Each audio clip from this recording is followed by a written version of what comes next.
Y en los últimos años, que dos instituciones procesen también un diferendo de visión es verdaderamente noticia. Uno de quienes ha estado muy involucrado en este tema como titular de la unidad de espectro radioeléctrico del IFT es mi amigo, mi querido amigo y uno de los consentidos, de los regulares de este programa, el gran Alejandro Navarrete. Alejandro, ¿cómo estás? Buenas noches. Hola, hola, ¿qué tal? Muchísimas gracias, David. Encantado, como siempre, de estar contigo y con tu auditorio. Ayer, cerca de las 10 de la noche, la Secretaría de Hacienda emite un comunicado en el que básicamente dice, oigan, quien nos recomendó que cobráramos derecho, para simplificarlo, sobre las bandas que sirven para 5G fue el Instituto Federal de Telecomunicaciones y a partir de ahí, ¿qué podemos decir? Bueno, mira, por supuesto, tiene totalmente la razón en cuanto a lo que está diciendo el comunicado de que nosotros hicimos la propuesta de incluir estas bandas. Estas bandas para 5G ya están incluidas en los programas anuales de bandas de frecuencia que el Instituto Federal de Telecomunicaciones debe emitir cada año. Entonces, en el programa 2020 y en el programa 2021 agregamos justamente bandas del espectro radioeléctrico para servicios de quinta generación. Estas bandas no están tasadas en la Ley Federal de Derechos Y y por tienen lo que tanto estar, o sea, tendrían que, o tienen sea, que si estar. tú dices voy a listar una banda, tiene que estar en la Ley Federal de Derechos y no estaban. De todas Claro, maneras, porque no porque existían. O no estaban, exactamente. no estaban utilizables, es más preciso. Así es, y al ser un bien del dominio público, pues el uso de un bien del dominio público, pues tiene que de alguna manera esto estar tasado en la ley. Por eso es que hicimos justamente la propuesta, entre otras cosas, a la Secretaría de Hacienda para que se incluyeran montos para el pago de derechos para las diferentes bandas de 5G. Donde ha habido justamente la diferencia es justamente en el nivel de estos montos. Nosotros propusimos montos, no sustancialmente menores a la Secretaría de Hacienda en comparación a los que la Secretaría de Hacienda está proponiendo, pero como tú bien decías al principio, esto también ha sido producto de varios meses de Claro, trabajo, porque de mi pregunta es de colaboración. dónde salen los montos de ustedes y dónde salen los montos de ellos. Claro. Nosotros desde junio de este año le enviamos a la Secretaría de Hacienda las propuestas correspondientes para ser consideradas en la iniciativa de reforma a la Ley Federal de Derechos y procesamos ahí pues en muchas reuniones de trabajo con yo diría muchísima seriedad por parte de ambas partes los diferentes elementos. Les aportamos un estudio que mandamos a hacer nosotros con un comparativo internacional sobre el costo del espectro radioeléctrico para diferentes bandas, incluidas las bandas para 5G que se está proponiendo que se incluyan en la Ley Federal de Derechos, donde desde nuestro punto de vista pues queda perfectamente claro que en promedio el espectro radioeléctrico que se cobra en México, pues esos cobros son mucho más elevados que en otros países con base en ese estudio. Y ese estudio fue justamente, digamos, la base para estas discusiones que hemos tenido entre la Secretaría de Hacienda y el Instituto, de manera, como tú dices, muy colaborativa, muy creativa, con ganas de de hacer que las cosas vayan hacia adelante, pero como tú dices, pues también hay Hay una visiones, diferencia hay, que desde afuera se ve abismal, del 186% entre lo que proponen ustedes y lo que ya aprobaron los diputados. ¿Cómo entender esta diferencia cuando se dice que hay, y se dice con razón, tú estás ahí y no mientes, no faltas a la verdad, que pues, ha habido un proceso colaborativo, un proceso constructivo y que se basan en el mismo estudio, es decir, están leyendo el mismo libro? es correcto y de hecho nuestra propuesta siempre ha sido, pues justamente como las inversiones que hacen las empresas para proporcionar servicios, estas empresas globales, pues que de alguna manera, pues estamos, los montos para el pago de derechos, pues se basen justamente en estos medianas internacionales. Entonces nuestro estudio justamente lo que estaba proponiendo es, oye, aquí está la mediana internacional para diferentes bandas del espectro, lo que se cobra en diferentes países. Y ahí viene justamente el quiz, y es con base en esa mediana internacional, qué tanto de ese valor tiene que cubrirse a través del pago de derechos y qué tanto tiene que tratar de obtenerse a través de un proceso de licitación pública a cargo del instituto. Y ahí es donde está justamente y yo creo que la diferencia. La propuesta del instituto es que los montos de los derechos representen el 30% de la mediana internacional, que es justamente lo que a nivel internacional se cobra más o menos. En promedio se cobra el 30% por pagos anuales, y el 70% se deja el descubrimiento de precios en licitación.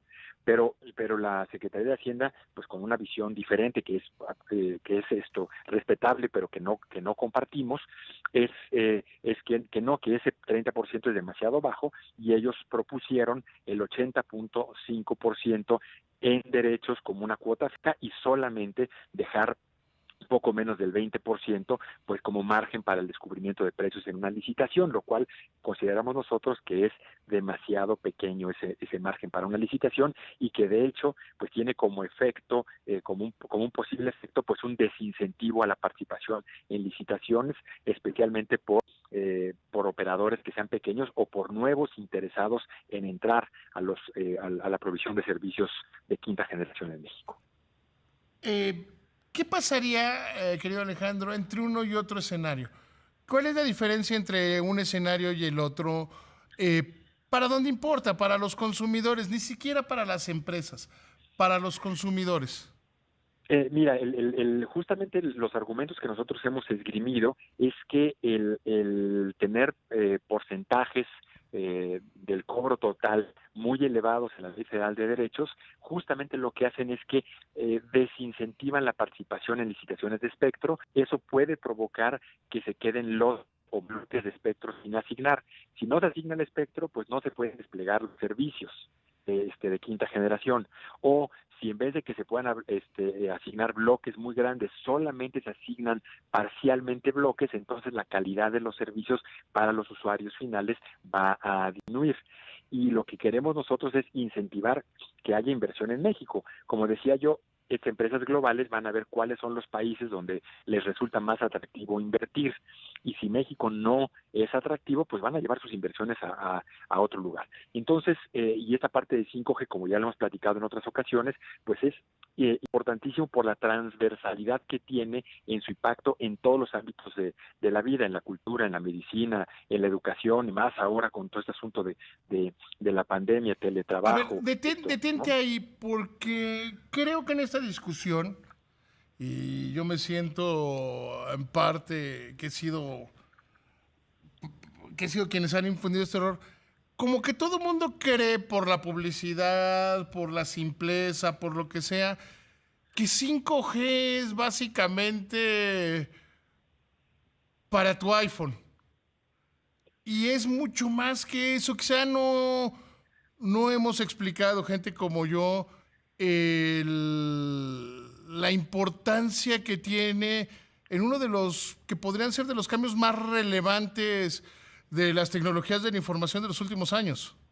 Sin duda alguna, 5G en realidad va a ser un gran facilitador de otras tecnologías, inteligencia artificial, Big Data, el Internet de las cosas masivo.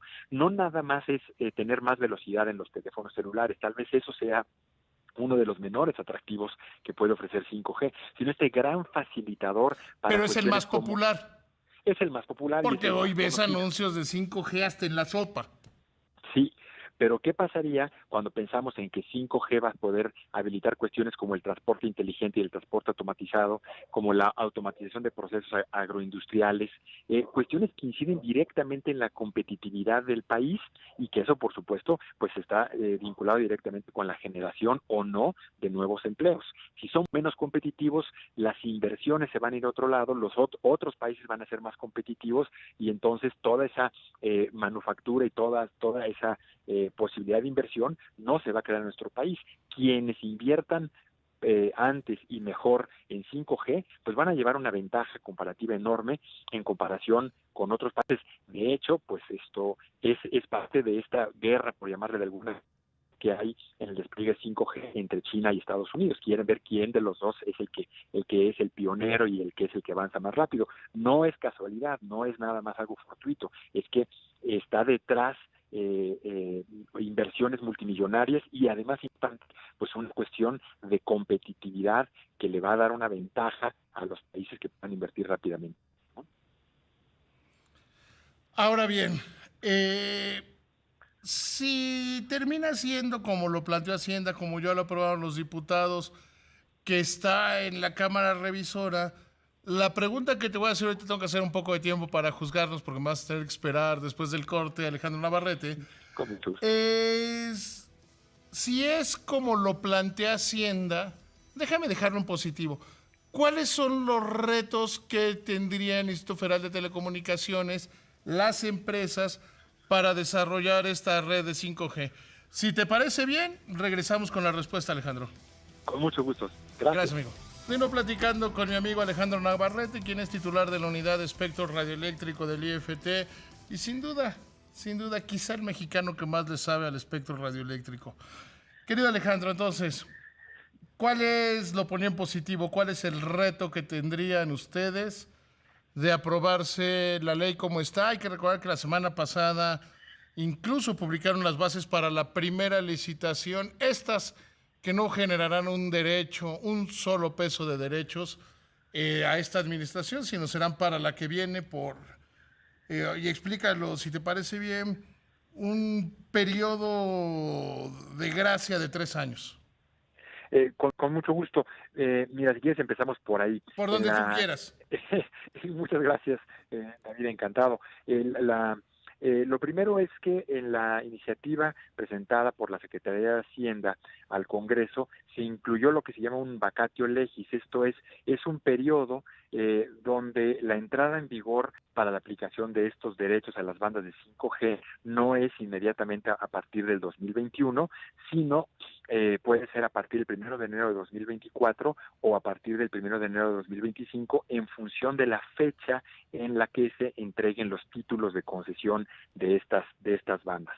Entonces eso, la idea que lo que permite es que aun cuando se entreguen, por ejemplo, digamos, los títulos de concesión a mediados de 2022 para esas bandas de 5G, pues no tendrían que empezar a pagar los derechos, sino hasta enero de 2024. Entonces quiere decir que hay pues este periodo, como tú dices, de el pago. Esto creemos que es muy positivo y reconocemos ese gran esfuerzo también por parte de la Secretaría de Hacienda. Sin embargo, el problema que seguimos nosotros viendo es el monto de los derechos.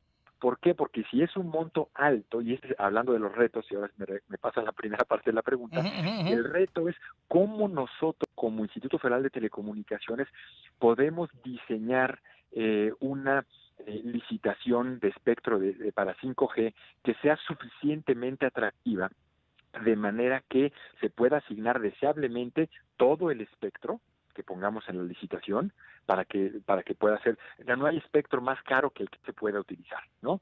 Porque pues el impacto social de no tenerlo asignado pues es que no se pueda desplegar la tecnología. Entonces el reto que tendríamos o que tenemos nosotros es cómo lograr hacer una licitación que llame a, no nada más en dado caso a los operadores establecidos, sino incluso a nuevos participantes en el mercado para que se pueda llevar todo el espectro que hay para 5G. Tenemos espectro en 5G en bandas que son relativamente bajas en frecuencia, bandas medias e incluso bandas altas. Y esta combinación es importante porque tienen diferentes características. Las bandas bajas pueden permitir mucha mayor cobertura, pero menor capacidad de datos, y las bandas mucho más altas tienen mucho mayor capacidad de transmisión de datos, pero coberturas geográficas más pequeñas. Entonces los operadores quienes dan los servicios requieren, dependiendo del plan de negocios que quieran, pues una combinación de diferentes tipos de bandas. Entonces el reto que tenemos nosotros es hacerla atractiva. Este reto pues se vuelve mucho mayor si hay un costo de derechos que sea demasiado alto, porque entonces se vuelve menos atractiva la licitación, porque pues tendrían los ganadores que empezar a operar las nuevas bandas, sabiendo que tienen que pagar derechos muy elevados, aunque todavía no tengan clientes, ¿no? Aunque apenas estén haciendo el despliegue de la infraestructura. O sea, vamos, si se hiciera como ustedes dicen, habría mayor posibilidad de que entraran empresas de menor tamaño, regionales, y no veríamos, y en el otro lado es, desde tu punto de vista, Alejandro, que con los derechos tan altos, pues nos quedaríamos con las empresas tradicionales. Sí, y a lo mejor incluso, como ya ha pasado en otros procesos de licitación previos, justamente por esta misma problemática, donde pues solamente entran dos de las tres grandes empresas y además ya no hay no, como ya están, digamos, prácticamente cobrado el precio total internacional del espectro, pues ya no hay puja y cada quien se lleva los bloques que necesita a un valor mínimo de referencia. Claro, porque además, Justamente sin que necesariamente sea, pero existen incentivos para que se pongan de acuerdo. Bueno, claro, siempre existen esos y la idea es que evidentemente pues, podamos evitar que eso ocurra y es parte también del diseño de la licitación, hacer un esquema que no permita que haya o que trate de evitar en lo posible que haya cualquier tipo de colusión en las posturas. Pero tú lo decías bien, ya tenemos una licitación programada para la banda, entre Uh -huh, otras, para la banda de 800 MHz, donde estamos poniendo ese esquema. En vez de poner espectro a disposición de carácter nacional, son espectro en pequeñas regiones que se llaman áreas básicas de servicio. El país está dividido en 65 áreas básicas de servicio y en 9 regiones celulares. O sea, en vez de poner el espectro, digamos, de golpe para que una empresa se lo lleve todo el país, esta espectro en banda de 800 MHz está dividido en esas pequeñas regiones. o sea, Eso hace venderían en partes, no en paquetes. exactamente, y eso permite que haya pues interesados de menor tamaño que no requieren tener, digamos, el músculo económico Uh -huh, de uno de los grandes operadores actuales para poder llevar servicios a donde es lo hoy que no los hay. hicieron con el radio, por ejemplo, con el espectro de radio. Que en el caso de la televisión, por ejemplo, En el fue, caso de la fue, televisión también. fue, fue lo que se hizo así, por ejemplo, en el caso de la televisión, donde primero sacamos una licitación a nivel nacional y luego en una segunda ocasión ya sacamos canales a nivel regional y eso permitió que el espectro que no se pudo Claro. asignar a nivel nacional, pues ahora sí, al menos parcialmente se pudiera asignar a nivel regional. Creemos que Y eso en radio se favorece la fueron competencia. estación por estación. En radio se fue En lugar de estación, decir, vamos a licitar Oaxaca, era la estación 1, la 2, la 3 y eso permite más operación. sí, sí, la propia industria de la radio está mucho más atomizada y entonces se hizo justamente por localidad. Pero justamente este esquema lo que permite, porque además le estamos poniendo obligaciones de cobertura, y esas obligaciones de cobertura que dice que quien se lleve alguna de esas pequeñas áreas geográficas está obligado a cubrir un cierto número mínimo de localidades que hoy no tienen servicio. Es otra forma de poder llevar servicio obligatoriamente a zonas que hoy no están siendo atendidas por ninguno de los operadores. Entonces creemos que es un asunto donde sí hay una posibilidad de poder hacer justamente un buen diseño, pero nos ayuda muchísimo el que no haya una barrera artificial derivada de altos costos por el pago del espectro, porque si es una barrera, pues entonces no le va a entrar nadie y nos vamos a quedar con el espectro en la mesa, ¿no? Que es lo que nadie quiere, ¿no? Ahora bien, ya lo aprobaron los diputados, está en revisión en senadores. ¿Cómo transita este, es que no quiero usar la palabra discusión, este intercambio de puntos de vista? Pues mira, nosotros hemos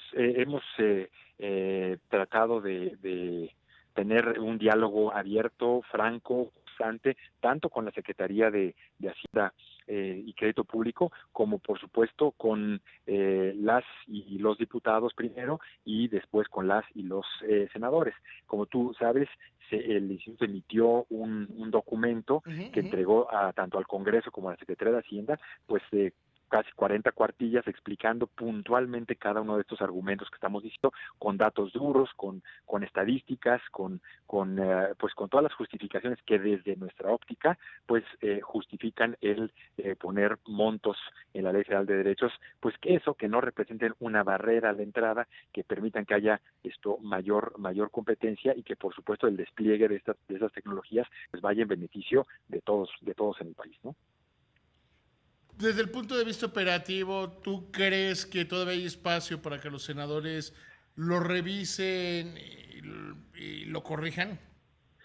Pues francamente yo confío en que sí. Mañana entiendo que se reúne justamente la Comisión de Hacienda. Es probable que mañana mismo sepamos más o menos el curso que va a tomar esta determinación, pero nosotros creo que es nuestra responsabilidad, nuestra obligación, pues eso, tratar de insistir por los conductos adecuados en dar nuestro punto de vista, dar nuestros argumentos y tratar de buscar pues justamente las mejores soluciones para México, evidentemente pues siendo muy respetuosos del trabajo tanto de diputados como senadores y por supuesto de la propia óptica que tiene la Secretaría de Hacienda sobre este tema, ¿no? Pues mira, vamos a estar pendientes mañana. Yo creo que básicamente lo que defina la comisión va a ser lo que se apruebe en el Pleno. Pero, no sé, los legisladores así son. Y ya podremos tener como mayor claridad hacia dónde van las cosas, ¿no? Claro. Y con eso, pues nosotros siempre seguiremos trabajando en el sentido de tratar de que se pueda asignar el espectro en las mejores condiciones de manera eficiente, sin distorsiones de mercado, y que esto, pues evidentemente, beneficie al desarrollo del sector para que a su vez podamos tener todos en el país más y mejores servicios de telecomunicaciones. Y sin duda y sin discusiones, yo todo lo que digo en privado lo digo en público y viceversa. Mañana publicaré en mi columna, hoy lo dije en el radio, verdaderamente. Muchísimas felicidades al equipo que está en el Instituto Federal de Telecomunicaciones, donde tú llevas la voz principal después de los consejeros en este tema, y a la gente de la Secretaría de Hacienda que han logrado hacer las cosas más allá del resultado. El procedimiento, el viaje ha sido el correcto. Muchísimas gracias, querido Alejandro. Al contrario, muchísimas gracias a ti por permitirme platicar contigo y con doctores sobre este importante tema. Gracias, un abrazo. Gracias, que te vaya muy bien.